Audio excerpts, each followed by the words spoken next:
in the question number 21, in the final paragraph, the word trademark refers to.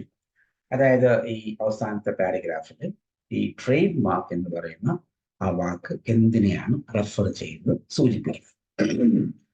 നമ്മൾ already ഇവിടെ highlight ചെയ്ത് വെച്ചിട്ടുണ്ട്.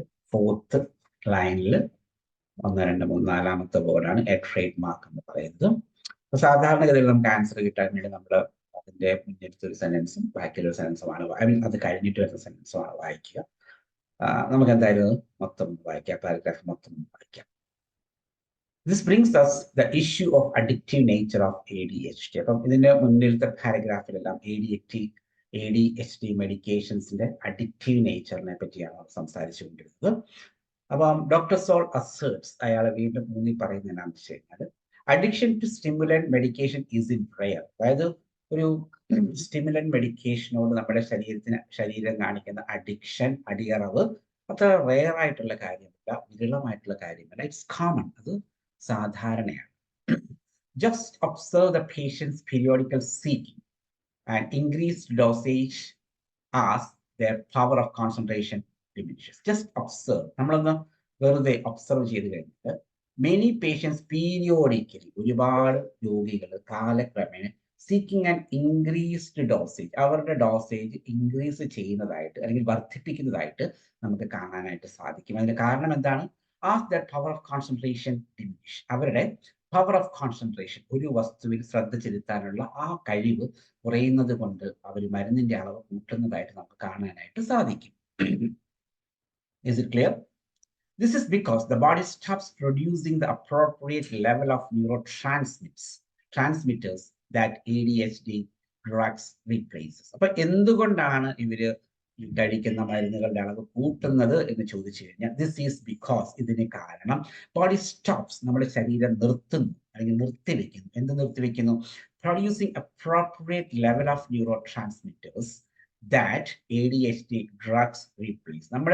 നമ്മൾ കഴിക്കുന്ന ADHD ഡ്രഗ്സ്, മരുന്നുകൾ നമ്മുടെ ശരീരത്തിൽ നിന്ന് ഇല്ലാതാക്കുന്ന, നശിപ്പിക്കുന്ന ന്യൂറോ ട്രാൻസ്മിറ്റേഴ്സ്. അപ്പം നമ്മുടെ ശരീരം നോർമലി ചെയ്യുന്നത് ഒരു ന്യൂറോ ട്രാൻസ്മിറ്റേഴ്സിന്റെ ലെവൽ, അളവ് കുറയുമ്പം വീണ്ടും ബോഡി അത് പ്രൊഡ്യൂസ് ചെയ്ത് ആ അളവ് മെയിൻറ്റെയിൻ ചെയ്യും. ഇവിടെ എന്താണ് സംഭവിക്കുന്നത്? ADHD മരുന്നുകൾ റീപ്ലേസ് ചെയ്യുന്ന ന്യൂറോ ട്രാൻസ്മിറ്റേഴ്സിനെ വീണ്ടും നമ്മുടെ ബോഡി റീപ്ലേസ് ചെയ്യുന്നില്ല. A trade mark of addictive substance. ഇതെന്താണ്? ഒരു ട്രേഡ് മാർക്ക്, മുഖമുദ്രയാണ്. അപ്പം അഡിക്റ്റീവ് സബ്സ്റ്റൻസിന്റെ മുഖമുദ്ര എന്ന് പറയുന്നത് എന്താണ്? നമ്മുടെ ശരീരത്തിൽ ഉണ്ടാക്കുന്ന മാറ്റങ്ങൾ, അല്ലെ? This is the trademark. ഇതാണ് trademark of addictive substance എന്ന് പറയുന്നത്. നമുക്ക് എന്തായാലും ക്വസ്റ്റ്യൻ ഒന്നും കൂടെ നോക്കാം. In the final paragraph the word trademark refers to, ഈ അവസാനത്തെ പാരഗ്രാഫിൽ ട്രേഡ് മാർക്ക് എന്ന വാക്ക് കൊണ്ട് ഉദ്ദേശിക്കുന്നത് നോക്കാം.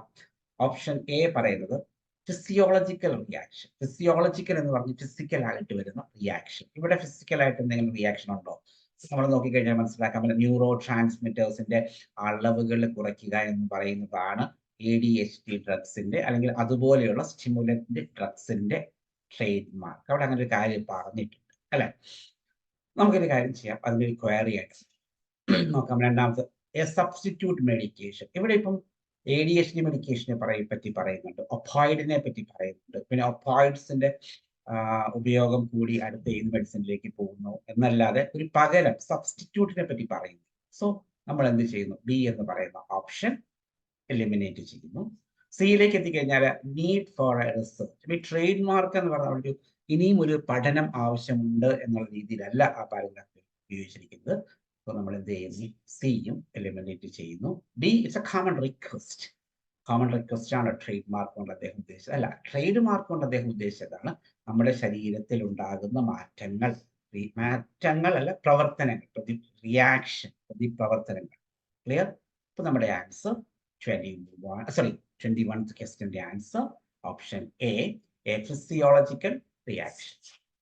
If you have any doubts, please contact us. Thank you.